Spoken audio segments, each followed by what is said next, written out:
Muchas gracias. Buenos días, buenas tardes.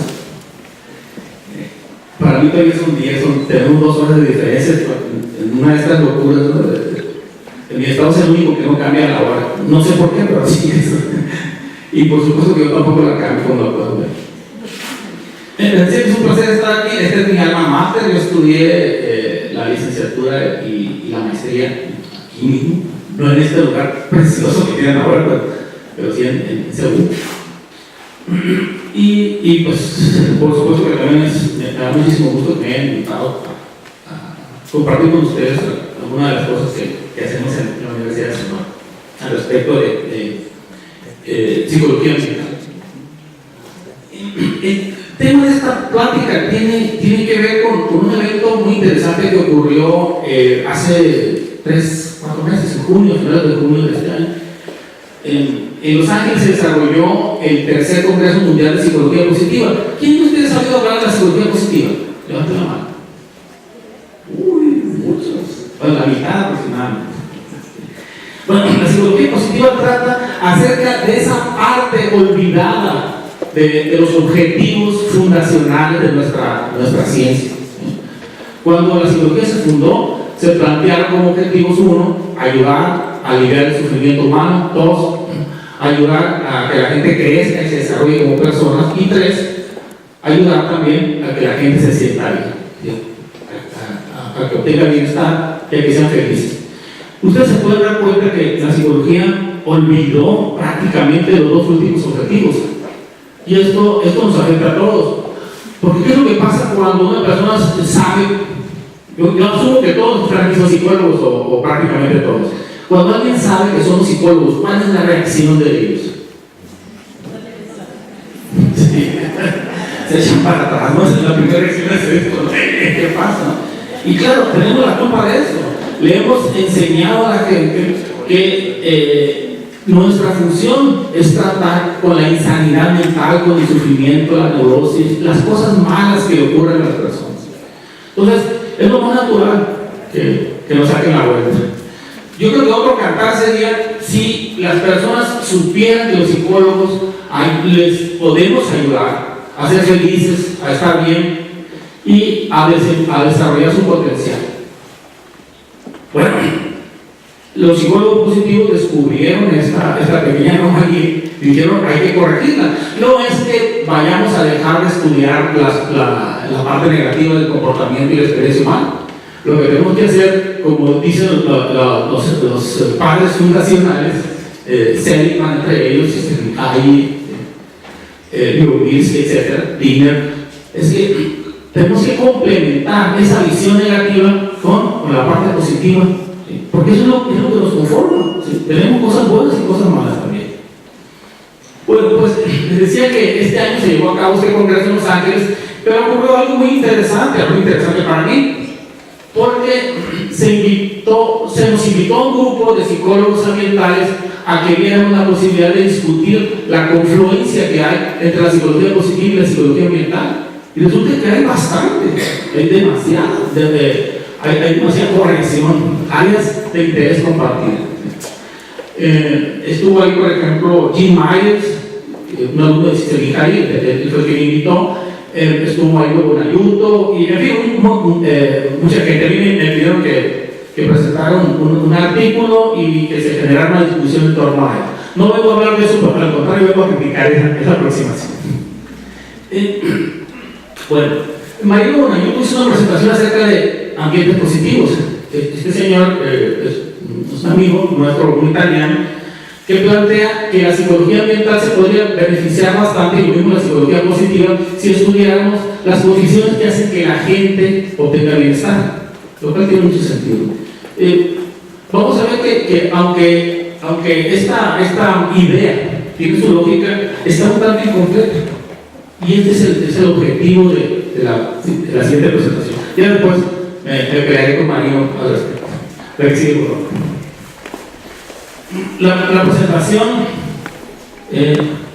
tiene también entre otros objetivos recordar la memoria de Ana Marisa Lanazzo, que se nos adelantó. No, para mí fue un shock esto, saber que ella había muerto hace menos de 2 meses, fue completamente inesperado. la dedicatoria no solamente porque ella era psicóloga ambiental y era una muy buena amiga, sino también por su interés en el ambiente y especialmente en cómo la habitabilidad de los escenarios construidos, la vivienda, pueden beneficiar a las personas, cómo es que esta habitabilidad conduce al desarrollo de familias que se llevan bien entre ellas, ¿sí? Y ese tipo de cosas. Entonces, recordamos mucho a la marcha, la que sigo. Les planteo un poquito, muy rápido, al respecto de lo que es la psicología positiva y esta idea de complementar el aspecto negativo del comportamiento y la experiencia humana con las partes buenas que nos ocurren a las personas. Entonces, de acuerdo con sus proponentes, la psicología positiva tendría que estudiar eventos, estados y conductas positivas, y esto lo engloba en 3 temas centrales: emociones positivas, es decir, estos estados psicológicos como la felicidad, que nos hace sentir bien; rasgos positivos, es decir, características de la personalidad que nos permiten prosperar como personas, desarrollarnos como personas; y las instituciones positivas. Y esto es muy interesante: instituciones positivas. Es decir, desde la creación de la psicología positiva, vamos a decir, desde la institucionalización de esta aproximación, se planteó el poder que tienen los ambientes en la inducción de estados y rasgos psicológicos positivos. Sin embargo, vamos a ver que, al igual que pasó en el caso de la psicología, a los psicólogos, la psicología general, que se sesgó por la negatividad, lo que está sucediendo con los psicólogos positivos es que ellos también generaron su propio sesgo, ¿sí? Y el sesgo está aquí. Los psicólogos positivos prestan atención a las 2 primeras áreas de estudio, es decir, los estados emocionales o los estados psicológicos y los rasgos. También ellos evalúan conductas e influencias genéticas como determinantes de la positividad. Aquí hay algunos ejemplos: admiración, alegría, todo este tipo de cosas muy interesantes y muy llamativas que ellos estudian también. Sin embargo, podemos percatarnos de que estas son variables que tienen que ver con el individuo, ¿sí? Y exclusivamente con el individuo. Y esto se ve reflejado mucho en prédicas, incluso son hasta de sentido común. Busca la felicidad en tu interior, ¿sí? Busca la positividad dentro de ti mismo, ahí es donde la vas a sacar. Esto olvida, por supuesto, una situación que es innegable. Si bien es cierto que es importante que saquemos cosas de dentro de nosotros, que no sé qué sea eso, pero bueno, también es importante reconocer que no las podemos sacar si no estamos en algún lugar, ¿sí? Y que ese lugar va a influir para que la saquemos, estén donde estén. Entonces, este énfasis en la individualidad como un depositorio de la positividad desconoce que la misma es resultado de transacciones o interacciones entre la persona y su ambiente. Y lo interesante es que los propios psicólogos positivos, especialmente los fundadores como Ed Diener, por ejemplo, reconocen ese sesgo. Ed Diener en el Post-Psychology dice eso. Sí, estamos proclamando que el ambiente es importante, reconocemos el papel de las instituciones positivas, pero díganme, ¿quién investiga instituciones positivas? Muy pocos de ellos. Hoy vamos a ilustrar esto. Les sigo, por favor. Aquí está una cita de Tim Kasser. El que las necesidades psicológicas de la gente sean satisfechas o no depende tanto del ambiente en donde viven y tanto como de las conductas en las que se involucran. Entonces son las 2 cosas, ¿no? Para satisfacer nuestra necesidad necesitamos hacer cosas. Sentados no lo vamos a lograr, pero como dice el dicho, Diosito, no me des, ponme donde hay, ¿no? ¿Sí? Necesito las condiciones para poder hacer las cosas. Sin embargo, ustedes pueden ver aquí en la enciclopedia de la psicología positiva, que fue editada por Shane López en 2009, solo 14 temas con contenido ambiental se desarrollan de un total de 262. Creo que es menos de como el 4%, una cosa así, ¿no? Y después, en este libro que se llama Oxford Handbook of Positive Psychology, solo le dedica 5 capítulos, y son los más cortos, por cierto, ¿sí? De un total de 65. Sí, por favor. Esto se puede, el interés que le prestan los psicólogos positivos al ambiente también se ilustra en la explicación de las fuentes de bienestar subjetivo. Es la portada del libro de Sonia Gurubitsky, que es la gurú de felicidad. Le recomiendo este libro, es buenísimo. Es como un libro de autoayuda, pero científico. ¿Qué está pasando, no? Sí, porque antes le dejábamos a la revista chatarra que nos dijeron lo que tenía que hacer. ¿Sí? Y casi nos decían que éramos felices en función del horóscopo. No, esto tiene bases muy sólidas. Y también les recomiendo que hagan las prácticas que vienen aquí, porque sucede muy a menudo que sobre todo quienes somos profesores, ¿no? Enseñamos a los demás y no aplicamos las cosas, ¿no? Sí.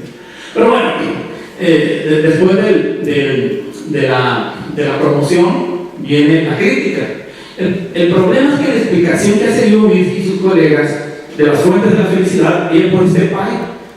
Y dice, más de la mitad, el 50% aproximadamente, o sea, sería algo así, de aquí para acá, de la felicidad es genética. Es decir, nosotros vemos programados para ser o no ser felices. Casi hablar de genes felices, ¿no? Luego dice, hay después un 40%, que es esta parte de acá del pie, que tiene que ver con lo que hagamos, con conductas, ¿sí? Como ser agradecido, entrar en reto de flujo, meditar, claro, irte a echar una buena copita ahí, gozar de buenas compañías, ¿sí? Perdonar, en fin, una serie de cosas. Y solamente un 10% tiene que ver con lo que llaman las condiciones, situaciones.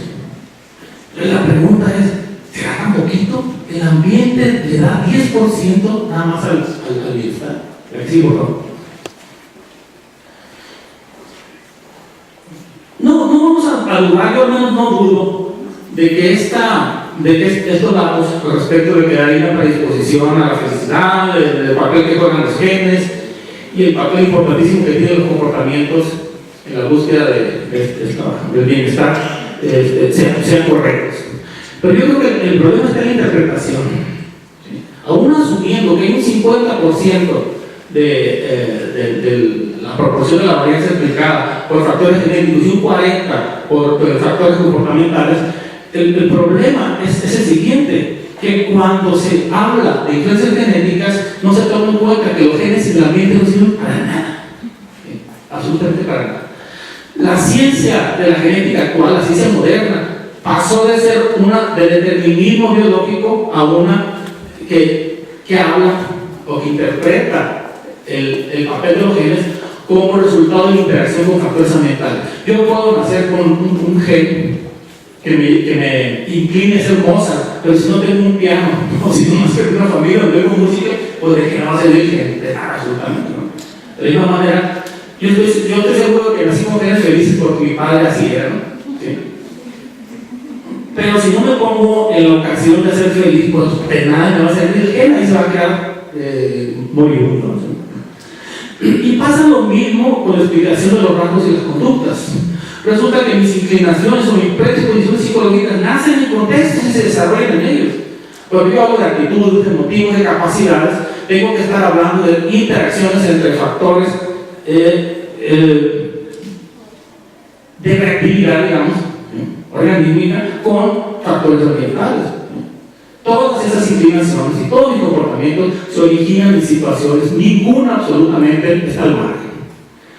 En pocas palabras, el ambiente está en el 100% de todo.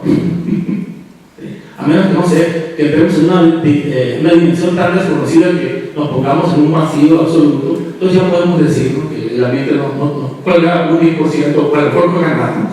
¿Sí? La que sigo, ¿no? Entonces, al estudiar la conducta humana, la interacción entre una persona y su entorno importa más que los elementos separados. Esto nos empieza a perfilar en una situación muy, muy interesante, ¿no? En el enfoque científico que tenemos en la tradición occidental, nosotros estudiamos los elementos por separado. ¿Por qué? Porque esa tradición es analítica, nos interesa la persona, por un lado, a otras áreas les interesa el ambiente.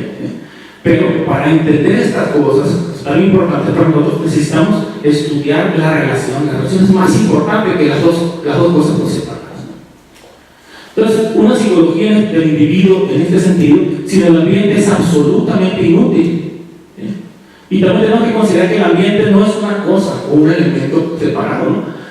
Más bien es una propiedad o cualidad que involucra todo lo que existe, ¿no? Mi conducta es el ambiente, también es parte del ambiente. Ahí es indisoluble lo que yo hago del lugar donde lo hago. Porque sí, por favor.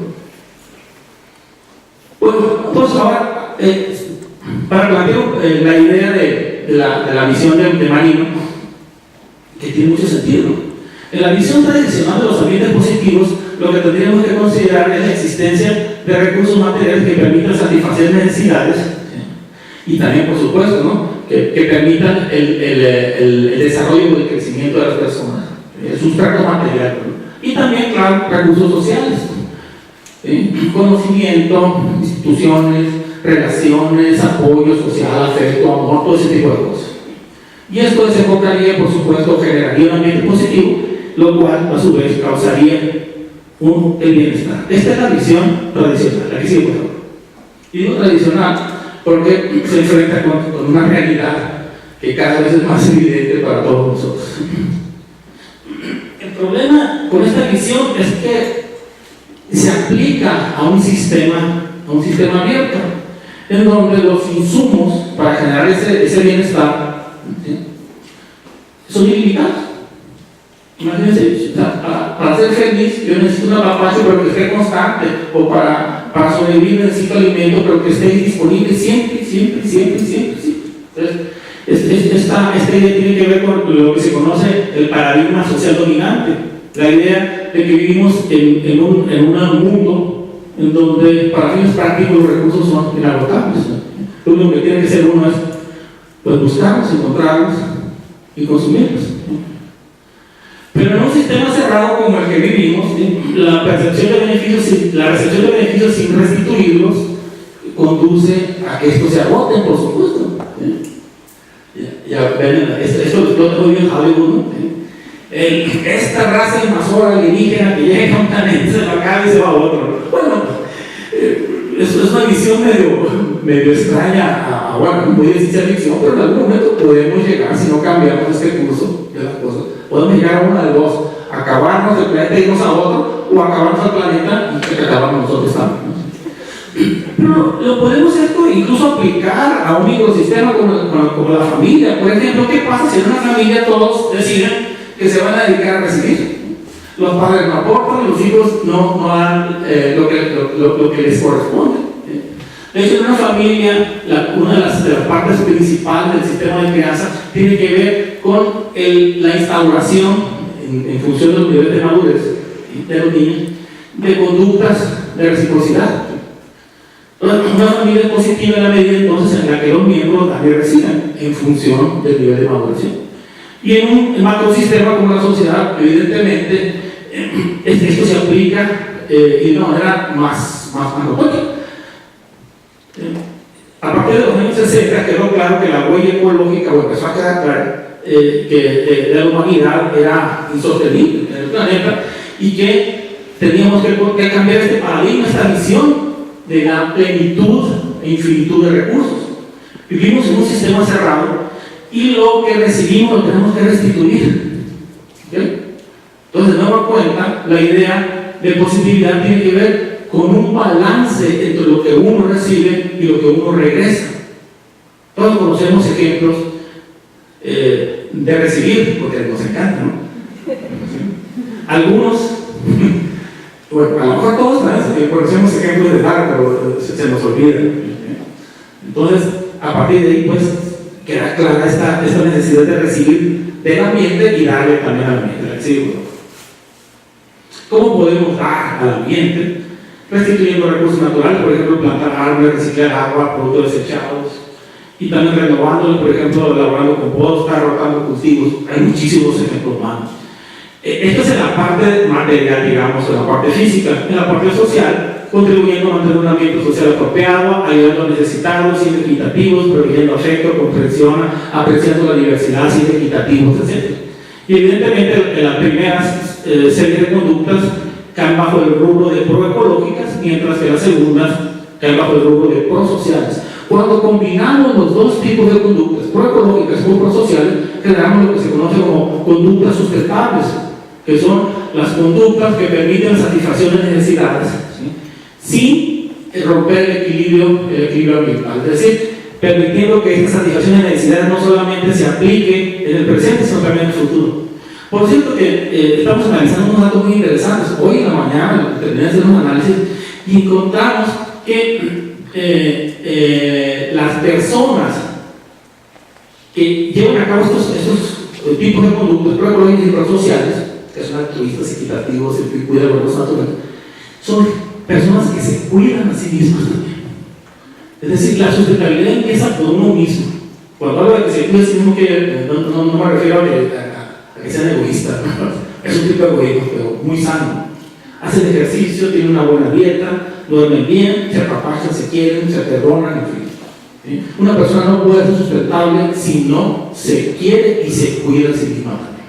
Pero esa es otra historia, ya les contaré otra vez. Sí, perdón. Entonces, de acuerdo con este modelo, con esta idea de dar y recibir, de mantener este balance, entonces tendremos que pensar en esquemas de naturaleza más ecológica. Y cuando hablo de ecológico, no me estoy refiriendo cuidado del planeta y esas cosas, ¿no? Como tenemos la costumbre. Cuando hablamos de ecología, nos referimos, o estamos hablando de sistemas de relaciones, en donde los elementos, como decía hace rato, son importantes, pero más importantes son las relaciones que se establecen entre ellos. Y estas relaciones son interdependencias. Ustedes pueden notar aquí, son los mismos elementos, se fijan, pero las flechas cambiaron, ahora son bidireccionales.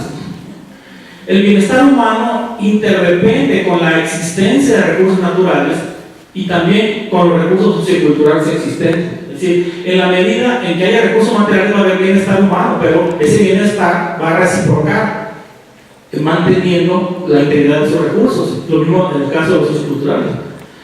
Ahora, por el otro lado, requerimos también en este balance de dar y recibir esta otra parte. En el esquema tradicional teníamos nada más este componente, recibir para generar un ambiente positivo. Ahora le agregamos este otro. Necesitamos también dar. ¿Y cómo se va a manifestar el dar? Pues en la calidad ambiental. Vamos a vivir en un buen lugar si nosotros somos proambientales y si somos prosociales también. Y de la misma manera que en este caso, las relaciones que se establecen entre estos dos tipos de conductas y la calidad o el resultado van a ser también de interdependencia. Y al finalizar, el ambiente positivo conformado por todo esto va a dar y recibir también de sus constituyentes. Lo que sigue, por favor. Entonces, este es el modelo, esta es la idea. Uno, hay dos cosas. Los elementos claves aquí son dos. Uno, balance entre dar y recibir. Y dos, las relaciones son de interdependencia. Son relaciones de reciprocidad. Considerando esto, podemos intentar una definición de un ambiente positivo a partir de este enfoque, diciendo que el ambiente positivo es un contexto que ofrece beneficios individuales y colectivos, mientras que influye también en las acciones y las predisposiciones que permiten conservar las condiciones presentes y futuras de las que depende el ambiente. Por su palabra, un ambiente positivo no solamente ofrece satisfactores de necesidades humanas y condiciones para el crecimiento de las personas, sino también instiga el cuidado de ese mismo ambiente. Un ambiente que solamente ofrece, pero que no pide, no es positivo, se va a acabar. Es algo así como las relaciones sadomasoquistas, ¿no? Sí. Pégame, pues hasta cuándo, hasta que te mates, ¿no? No vas a servir de nada, te quiero viva, ¿no? Yo quiero el ambiente vivo, lo quiero bueno para mí, no le quiero pegar a la mente. Esta otra representación es muy semejante a la anterior, nada más que incluye un elemento temporal. Por un lado tenemos el ambiente positivo en un tiempo, vamos a llamarle el tiempo A, este tiempo es el tiempo presente, que está interdependiendo con la conducta sustentable, ¿sí? Es decir, un ambiente positivo, como les decía hace rato, hace que las personas satisfagan sus necesidades y crezcan, pero a la vez también pide que esas personas se comportan de manera prosocial y proambiental para mantener el ambiente. El ambiente positivo también interdepende con el bienestar humano. La gente que vive bien tiende a mantener el bien del ambiente positivo, y por supuesto que en un ambiente positivo va a haber satisfactores para que la gente desarrolle el bienestar. Por supuesto que la conducta sustentable, que es el conjunto de conductas prosociales y proecológicas, va a desembocar en conservación del ambiente sociofísico, es decir, vamos a tener condiciones favorables del ambiente social y del ambiente natural. Y después podemos ver aquí que hay una diferencia entre estas flechas y estas otras de acá. Estas señalan unidireccionalidad porque es el flujo del tiempo. La conducta sustentable, el bienestar humano y la conservación ambiental y física promueven que en el tiempo B, es decir, en el futuro, el ambiente se conserve positivo. En pocas palabras, un modelo de estas características implica sustentabilidad. Los ambientes positivos por naturaleza son sustentables. Hay dos condiciones en este concepto, es bien curioso. En inglés, sustainable significa tanto lo que sustenta, lo que hará, lo que aporta, como sostenible también, es decir, lo que se sostiene en el tiempo. Lo sustentable, en español no tenemos forma, debemos inventar una palabra para esto, ¿no? O sea, sustenta y se sostiene. ¿Sí? Hay un componente temporal aquí. Si yo vivo en un ambiente positivo, si el ambiente realmente es positivo, me va a permitir no solamente estar bien ahora, sino me va a permitir conservarlo para que el ambiente después esté bien después, para mí y para otros. Pero ustedes pueden ver que en la mayor parte de los estudios que desarrollamos los psicólogos ambientales, pues nos enfocamos más bien en esta idea, ¿no?, de obtener el beneficio de parte del ambiente y por un lado, y por otro lado hay otra área que estudia cómo es que podemos sostener el ambiente. Las dos áreas están divorciadas. Este modelo las puede integrar. Bueno, este y otros parecidos, ¿no? Aquí simplemente es una serie de evidencias que respaldan al modelo. Por ejemplo, en términos de las relaciones de interdependencia entre el ambiente positivo y bienestar, hay evidencia empírica que muestra que los escenarios que son estimulantes y que satisfacen necesidades generan bienestar y también crecimiento personal. Pero aparte que el bienestar personal promueve la positividad de los ambientes. Y aquí hay una serie de citas, no me puedo detener a detallar cada estudio. Y aparte, hay muchos más, ¿no? También hay evidencias que muestran esta relación de interdependencia entre los ambientes positivos y las conductas sustentables. La evidencia empírica muestra que los ambientes positivos, que son estos, ¿no? O sea, los ambientes, insisto, que satisfacen necesidades, estimulan y son estimulados por las prácticas de conductas prosociales proambientales. Si yo vivo en un lugar que es positivo, eso me va a incitar a conservar la positividad y al revés de nuevo, lo cual va a estimular la positividad y el mantenimiento de la vida. Esta parte es muy interesante porque revela que hay una covariación entre la práctica de conductas sustentables y el bienestar. Tradicionalmente se concibe al comportamiento sustentable como una práctica que genera malestar. ¿Cuántas veces hemos oído eso? Yo no reciclo, yo no separo, yo no hago composta, porque es una lata. Hay un sacrificio, hay una relación entre el displacer, ¿sí?, el malestar, pues, y la conducta sustentable. Lo curioso es que mis colegas que estudian estas cosas también lo creen y probablemente sea cierto en parte, ¿sí? Ahora, hace rato Cristian y yo estamos platicando respecto de esto, pero evidencia reciente, incluso estudios experimentales con resonancia magnética como medición de actividad cerebral y ese tipo de cosas, han mostrado que el cerebro refuerza o recompensa la práctica de conductas por lo menos prosociales. Y yo tengo la idea, y tengo por ahí pendiente, en cuanto tenga el instrumental, de que pasa lo mismo en el caso de las conductas proecológicas. Sabemos desde hace mucho tiempo que las conductas egoístas o de autopreservación son reforzadas por el organismo. Hay zonas de placer que tienen que ver con eso. El sexo, evidentemente, es uno de los mejores ejemplos, y la comida, este tipo de cosas, ¿no? En un estudio que se desarrolló más o menos, será una cuestión de 4 o 5 años, se encontró que las personas altruistas, cuando llevan a cabo las decisiones de involucrarse en actos de ayuda a otras personas, activan un área del cerebro, o sea, activan la misma área del cerebro que se ve, que responde ante la actividad sexual. Esto es increíble, ¿no? O ante la recepción del dinero. En pocas palabras, la naturaleza nos refuerza por ser buenos con otras personas. Y yo siempre digo esto: todos conocemos personas altruistas, personas buenas. Véanle la cara. No es una cara de hogar, pero se parecen mucho. Siempre se están riendo. La gente más buena siempre trae una sonrisa. Esto es inevitable, porque ustedes saben que hay conexiones periféricas con los centros del placer. No hay forma de negar. Andan con un pasón que para qué les cuento, ¿no? Entonces, ahora, la pregunta clave es ¿por qué la gente, sabiendo esto, no se involucra en conductas de esta naturaleza? Pues porque no lo saben.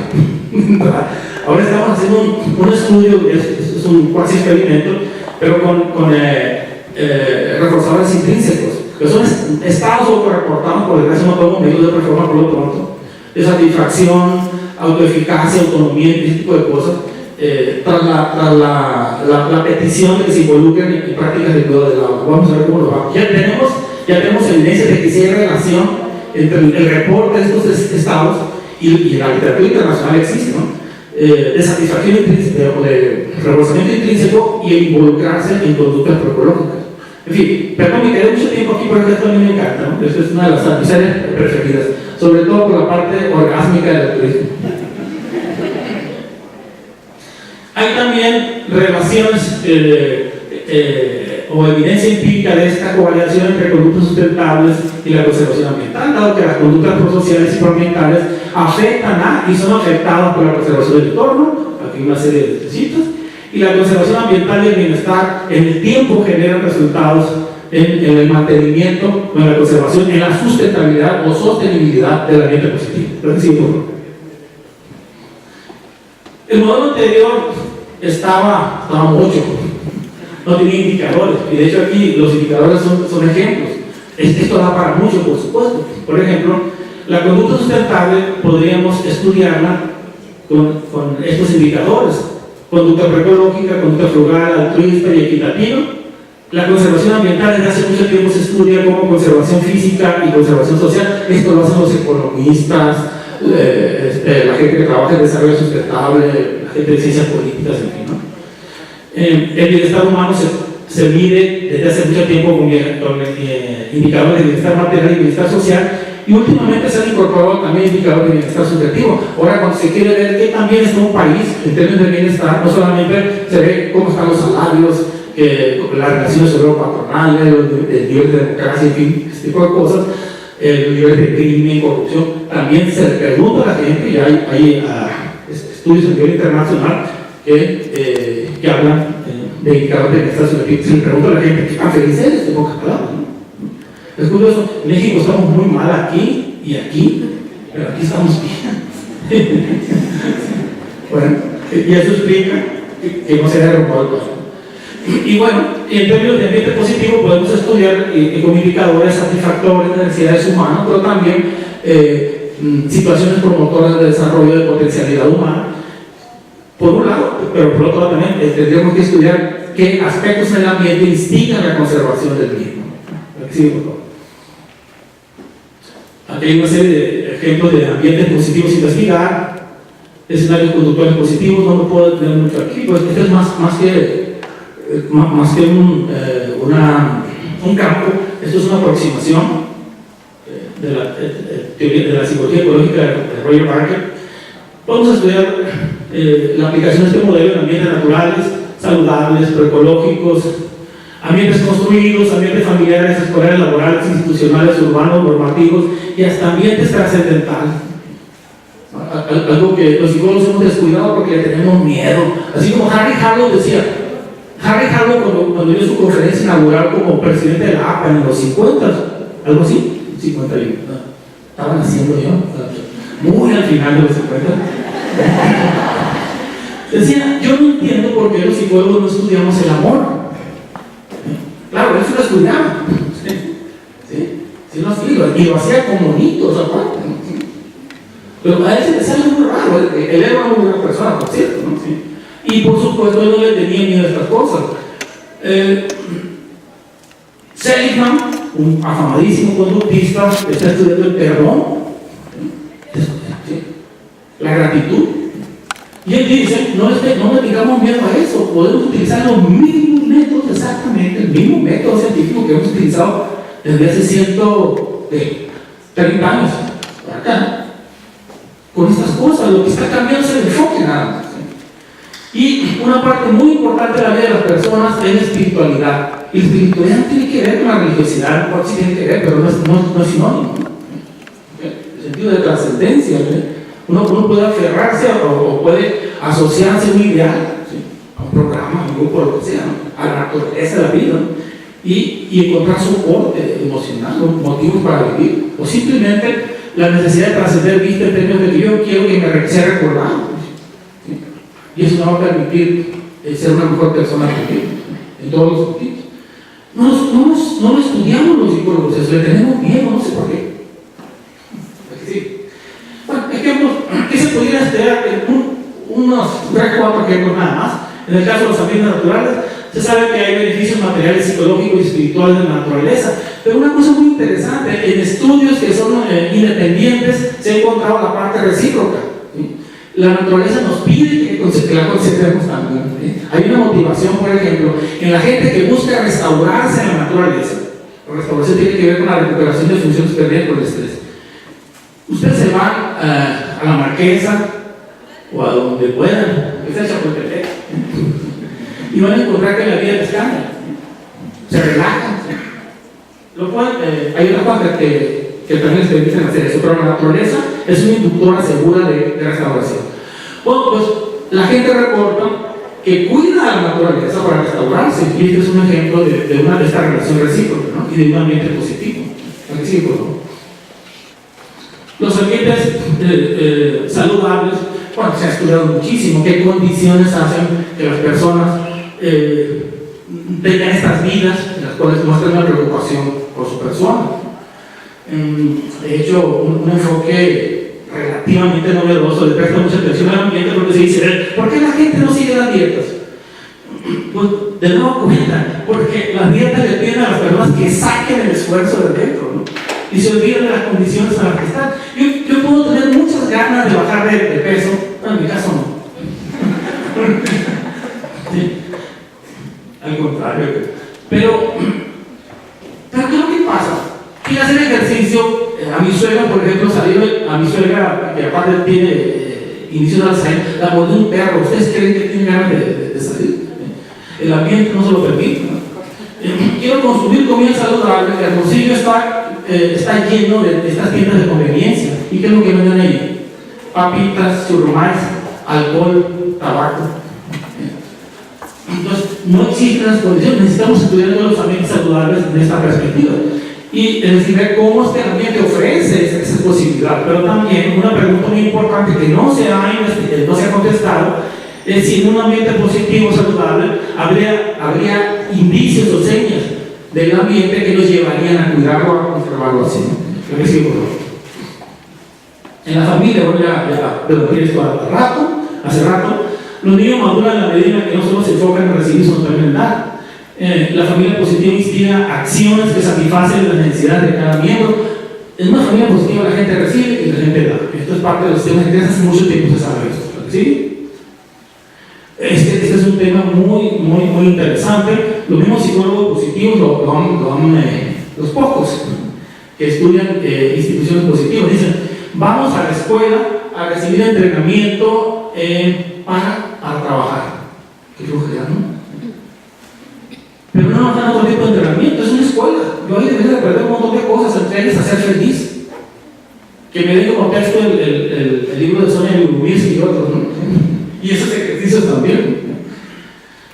Entonces, hay una serie de situaciones que se pueden considerar ahí. Por ejemplo, el papel de toda esta serie de cosas en interacción, estudiando cómo es que el ambiente propicia el bienestar de los estudiantes y de todos los más integrantes, mientras que a la vez también, a través de reglas, de modelos, de civilidad, etc., instiga el comportamiento de conservación del escenario escolar. Pero tampoco hay muchos estudios sobre esto. ¿Sí? Y ya para terminar, pues las conclusiones que al menos yo podría extraer de esto es que de entrada deberíamos de reconocer los psicólogos positivos, para empezar, y todos los psicólogos, que el ambiente afecta a cada uno de los episodios de positividad y también de negatividad experimentada. No hay cosa que experimentemos en la cual no está presente el ambiente. Otro aspecto interesante, y yo creo que por eso nos invitaron a esta reunión, es que la psicología ambiental puede estimular el desarrollo de la psicología positiva. Es curioso, la psicología ambiental tiene más tiempo que la psicología positiva, pero hubo una primera reacción de parte de nosotros los psicólogos ambientales ante la psicología positiva que la que ellos dieron, ¿sí? Es decir, nosotros ya respondimos, no solamente fuimos a su congreso, sino que empezamos desde ese año a hacer investigación al respecto es decir, enfocarnos en las partes agradables, en la parte beneficiosa, en las partes buenas de la experiencia humana. Ahora, ellos tendrían que responder, bien, para empezar, dándole al pastel ¿sí? la justa dimensión. Considerar el pastel al ambiente, por lo menos retirar esa parte que dice las situaciones no me hacen tan feliz como mis genes y mi conducta. ¿Sí? Hay evidencias que apoyan a este modelo ecológico de positividad ambiental, pero este no es el único, esta es una ocurrencia, puede haber muchas bajas variaciones. Yo creo que aquí lo rescatable pudiera ser considerar que en un ambiente positivo, dar es tan importante como recibir, que hay interdependencia entre estas situaciones y que un ambiente positivo es un ambiente sustentable o sostenible. Y por supuesto, buscar la utilidad que todo esto tendría en la investigación psicológica, social, educativa ¿sí? y ecológica en general. Pues les agradezco mucho.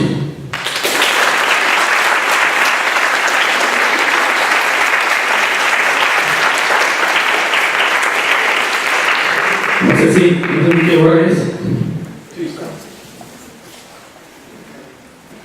Pues hay tiempo para preguntas. Esto a mí me sirve bastante porque a veces que siento que estoy dando ese pago de ciego. Entonces, tiempo para críticas, para sugerencias, para preguntas. No sé cuántas pueden ser. Es que pensando en todas las opciones del ambiente o el efecto del ambiente que puede tener en la psicología positiva. Gracias. Estaba pensando ahorita en la ponencia que también si el internet, porque es un tema que a mí en particular me interesa, puede tener también ese mismo efecto que tiene el ambiente sobre la psicología positiva. O sea, ¿qué papel juega el internet o podría llegar a jugar para también aportar al efecto que tiene el ambiente en la psicología positiva? Muy buena pregunta, porque eso me permite irme a un aspecto. La misma dimensión ambiental, y el internet puede ser una de ellas, ¿no? ¿Sí? Que ofrece cosas para la positividad, también te ofrece cosas para la negatividad, ¿de acuerdo? Es decir, no nos podemos ir con la finta de que esto o lo dijo Manuel Torno. Manuel es bueno el hombre. Esto tiene su lado bueno y tiene su lado malo. Por ejemplo, esta dimensión llamada densidad. ¿A qué se refiere la densidad? A la concentración de elementos de una unidad de espacio. Bueno, la densidad ha demostrado ser buena en cuestiones ecológicas. Yo vivo en una ciudad que no tiene nada de densidad. Hermosillo tiene como 750,000 habitantes, pero está más distribuida, tiene más área que Madrid, por ejemplo, que tiene 5, 6, 7, 8 millones de habitantes. Entonces, evidentemente eso es insostenible. Tú puedes caminar, no sé, 30 y tantos kilómetros dentro de la ciudad y es una barbaridad, ¿no? Imagina el tendido de vías eléctricas, drenaje, ese tipo de cosas. Pero bueno, entonces, se habla de que la densidad es buena para la ecología. Hay que concentrar, ¿sí?, para que no gastemos tantos recursos. Y para estimular interacciones, para que la gente se conozca, para crear microbarrios, todo. Pero paradójicamente se ha encontrado que la densidad, quizá llegado a un cierto extremo, también genere efectos nocivos, porque produce hacinamiento, produce contaminación, etc. Bueno, pasa lo mismo con el Internet. Tú eres el experto aquí. Miren, ¿cuáles son los efectos positivos que pudiera tener el Internet en este modelo? Muchísimo, ¿no? Integración, por ejemplo, ahora lo vemos, las sociedades cada vez más en redes sociales, y no necesariamente Internet, pero para ver que todas estas tecnologías ofrece una mayor conectividad entre la gente, y eso le pone freno a nuestros políticos, en fin, ¿no? Y puede incluso inducir conductas protección del medio ambiente. Pero en Internet también genera aislamiento. Y el aislamiento, eso sí lo sabemos, eso es malo. Nosotros estamos programados, así como tenemos programas para ayudar a los demás, ¿sí?, y con esos choquecitos eléctricos en la zona mesolímbica, también estamos programados para vivir en colectividad. Entonces, hay para bien, hay para mal.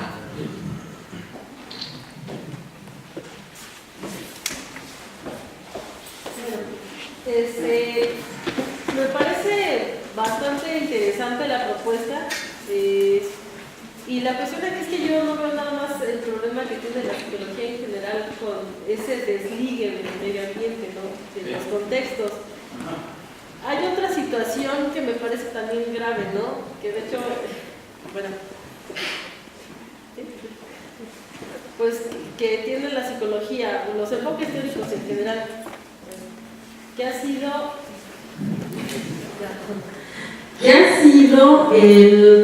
históricamente ver a un ser humano desmembrado, estudiarlo por procesos individuales, desligados. Entonces, a mí sí me gustaría saber cuál es la propuesta de la psicología positiva en ese sentido, porque, bueno, me queda claro que existe la propuesta de retomar la importancia que tiene el ambiente, pero ¿qué pasa con la totalidad que representa un ser humano? Bueno, primero, yo no sé si veo algo positivo que me gusta mucho, ¿no? Sí, no te sabría decir cuál es la propuesta de la psicología positiva, aunque dudo que la tenga a este respecto, pero yo sí sé cuál es la propuesta de la psicología ambiental. Hay un artículo que ya es clásico, de hecho tiene referentes históricos de Dewey, en fin, los grandes los fundadores de la psicología científica, que habla acerca de visiones del mundo, empezando por la visión de rasgo, la visión interaccionista, la visión organímica y la visión transaccional. Y cada una va abonando el nivel de complejidad va subiendo. En la primera no hay ambiente. El ambiente es simplemente un lugar donde yo estoy, pero para fines prácticos lo que importa es lo que tengo en la cabeza. En la segunda el ambiente está ahí, pero con una variable independiente. El ambiente me afecta junto con otros estados psicológicos. En la tercera, en la organísmica, ambiente e individuo son entidades separadas, pero afectándose mutuamente. Esa es una visión más sistémica. Y en la última, en la visión transaccional, está el ambiente y el individuo, pero ellos son inseparables. ¿Sí? Esta, por supuesto, es mucho más complicada. Pero todo apunta a que si queremos tener una visión más realista de las cosas tal y como sucede, por lo menos deberíamos investigar desde el enfoque organímico o transaccional. Si a mí me preguntan, el modelo que estoy presentando aquí, ¿cuál es la perspectiva que sigue? Yo diría que es la organística. Porque la visión organística se plantea tiene un enfoque homeostásico, ¿no? La idea aquí es que las cosas debieran mantener un equilibrio y bla, bla, bla, ¿no? Como lo hacen los biólogos y los ecólogos. Los transaccionalistas no están tan convencidos de esto.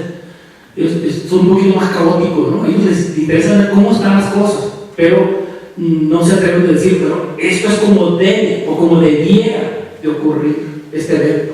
¿Okay? Bueno, entonces, ¿qué te diría un psicólogo ambiental?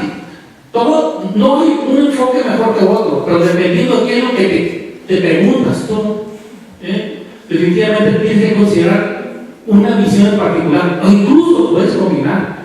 Y es claro que si quieres estudiar el rol que juega el ambiente en la determinación de la conducta, pues forzosamente tienes que emplear el mínimo el enfoque interaccionista, que es el que el 90% de la psicología se hace bajo este enfoque.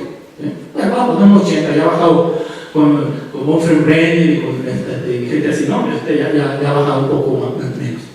¿Sí? Entonces, es el considerar que hay esos enfoques y que cuál es el rol que juega el ambiente. En el primero no tiene ninguno. La psicología positiva, ojalá hay que empezar a también a plantearse esto, pero si ni siquiera se ha planteado la importancia del ambiente en términos reales, pues entonces yo no creo que haya empezado en esto, ¿no? Por eso yo creo que va a ser muy rica esta interacción que tengamos con ellos, si nos siguen dejando, ¿no?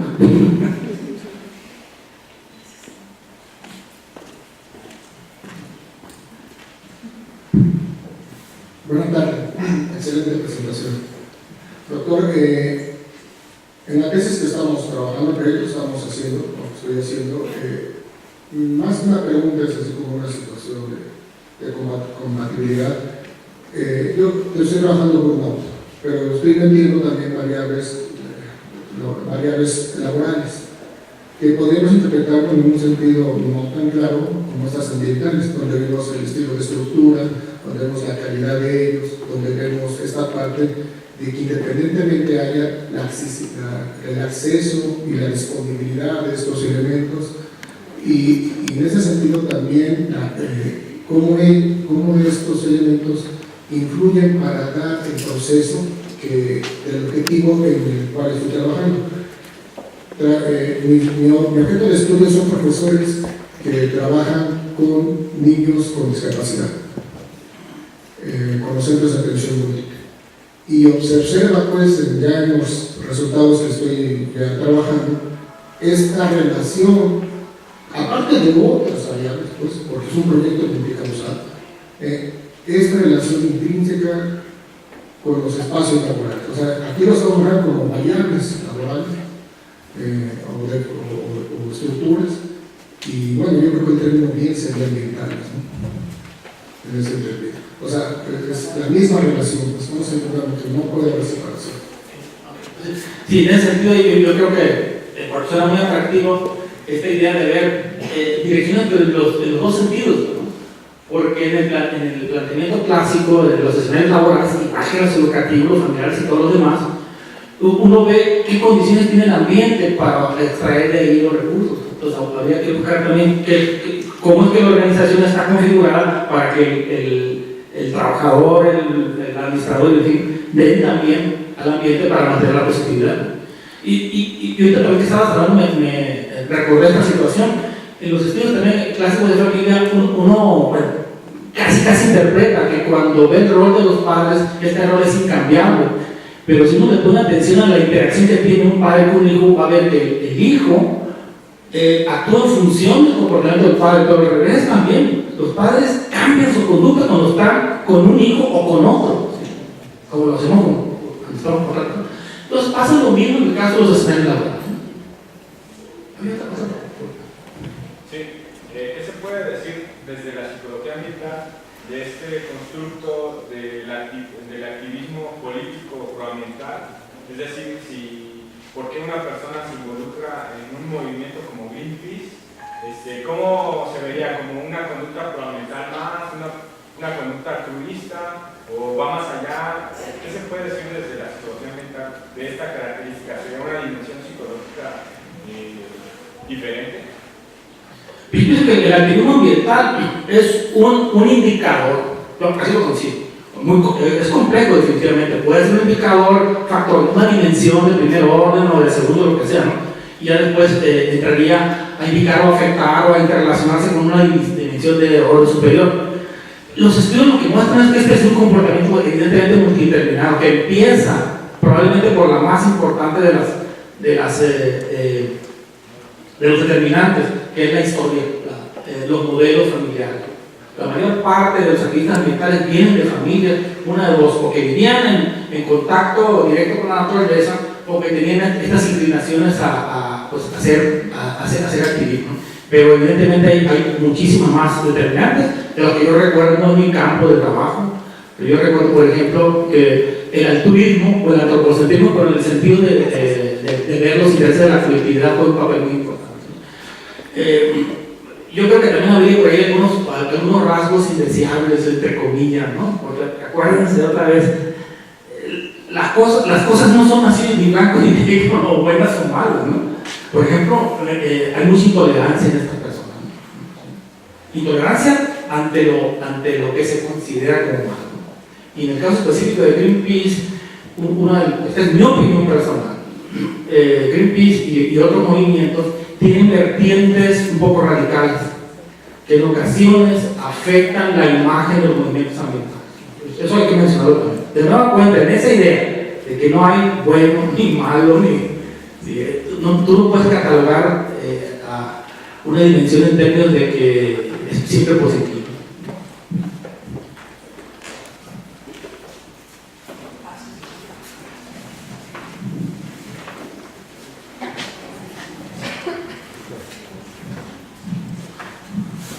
Bueno, felicidades primero que nada, doctor, y un comentario. Me he acercado un poco a la teoría de la experiencia del flujo de Csikszentmihalyi, y ahorita que escuchaba su conferencia me vino a la mente una idea que yo había tenido mientras la leía, precisamente el libro de flujo. Él hablaba mucho, por ejemplo, de un caso de un obrero en el que él solito trataba de enriquecer su experiencia mejorando sus tiempos en una línea de ensamble, ¿no? Y que para él le provocaba una gran experiencia bajar esos tiempos, aunque nadie más supiera que él estaba compitiendo contra sí mismo. Entonces, ahorita que platicaba usted sobre la influencia del ambiente y que se ha descartado un poco desde esta perspectiva, me vino a la mente una preocupación que es legitimar este lugar que nos tocó vivir, digamos, porque se puede vivir feliz, ¿no?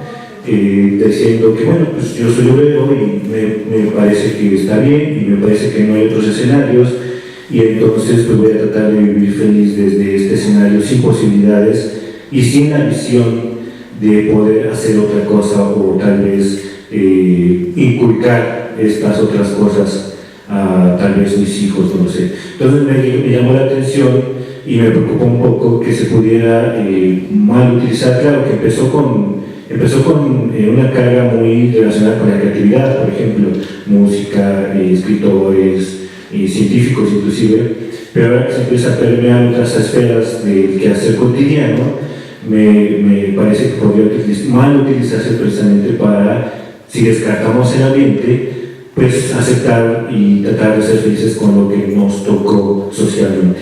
De nuevo cuenta, y yo creo que lo mencionas también, otra buena instancia de que cómo es que una buena idea o un buen mecanismo, vamos a decir, bueno, puede utilizarse para algo que no es tan bueno, ¿no? Por ejemplo, en este caso lograr el conformismo, ¿no? Sí. Otra vez igual.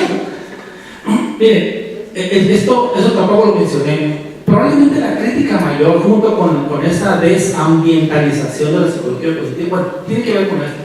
Es que hay una falta de autocrítica, en el sentido de que el psicólogo positivo puede hacer recomendaciones de rasgos o de estados a fomentar, pero sin considerar la situación en la que se vive. Porque tú das un caso muy bueno, ¿no? Vamos a meter a este obrero en un estado de flujo. ¿Qué es lo que lo alienas? Sí. O en el caso de el perdón. El perdón es muy bueno porque es una carga, pero le vamos a recomendar a una mujer maltratada que recibe golpes todos los días de su marido que perdone. No, otra vez no da cuenta. Necesitamos estudiar el contexto en el que sucede la situación. Aquí tenemos dos muy buenos casos de esto, ¿no? y que aplica para el internet también. Y por eso la psicología, de nueva cuenta, no es negativa y positiva, ¿no? Es situacional, entre otras cosas. Tendríamos tiempo para una última pregunta. Buenas tardes. Primero que nada, me parece bastante interesante lo que está presentando. Y mi pregunta sería, si pensamos en esta ambientalización de esta parte de la psicología positiva, había usted hablado de conducta ecológica, había usted hablado de conducta prosocial, entre otras situaciones. ¿Hay alguna relación cercana con lo que es el estudio y análisis del ambiente diseñado? Es decir, el diseño arquitectónico como realmente una variable de interés y de relación, quizás de manera transaccional, con relación a lo que se está presentando. Y lo comento porque usted mencionó toda esta parte de escenarios educativos, restauradores, laborales, de salud, etc. Qué buena pregunta esa. Otra de las cosas que falta acá, ¿no? El ambiente existe tal y como es, pero evidentemente el ser humano es el animal que más interfiere con el ambiente y lo diseña, lo rediseña, ¿no? Yo, para no meterme en complicaciones, evité mencionar el concepto de affordances de Gibson, que hace unos días tuve un intercambio con Harry Hess, que es probablemente es la persona que más le mueve estos asuntos. En una primera aproximación a este modelo, yo había planteado la noción de affordances como la parte instigadora, ¿sí?, de esta positividad. Y él me hace una crítica muy buena, ¿sí? El problema con las affordances es que son muy específicas. Por ejemplo, densidad no se puede considerar una affordance. Tú tienes que hablar, por ejemplo, de suavidad, tienes que hablar de firmeza, dureza, lo que sea, ¿no? Entonces, hay un trabajo pendiente ahí por realizar en ese sentido. Y si a alguien de ustedes le interesara hacerlo, pues, si vamos a sacar lo que quieren, voy por la cuestión del diseño, porque resulta que las accedencias o las affordances, que son pues son propiedades estimulantes del ambiente, no son las propiedades en sí, sino las propiedades y la respuesta que da una persona a esas propiedades que inducen acciones, ¿no? Por ejemplo, el piso me induce a caminar, la silla me induce a sentarme, ¿no? Tiene mucho que ver, bueno, las affordances existen como tales, pero también las podemos diseñar. Y aquí es donde viene una pregunta interesante. La pregunta es, ¿podemos diseñar affordances o accedencias, yo le llamo accedencias, proecológicas?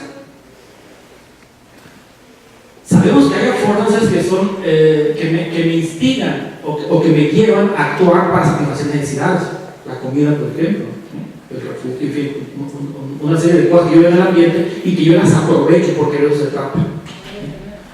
Pero no hemos estudiado estas cualidades desde el otro punto de vista, la contraparte del modelo, ¿sí? Las cosas para dar, las affordances las estudiamos para recibir, ¿sí? Porque esa ha sido la noción clásica, ¿no? ¿Sí?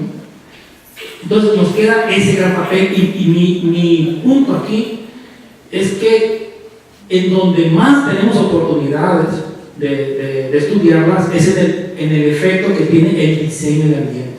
Es decir, producir un ambiente que estimule a la gente de manera tal que haga cosas que sean buenas para ella y para el ambiente. Gracias.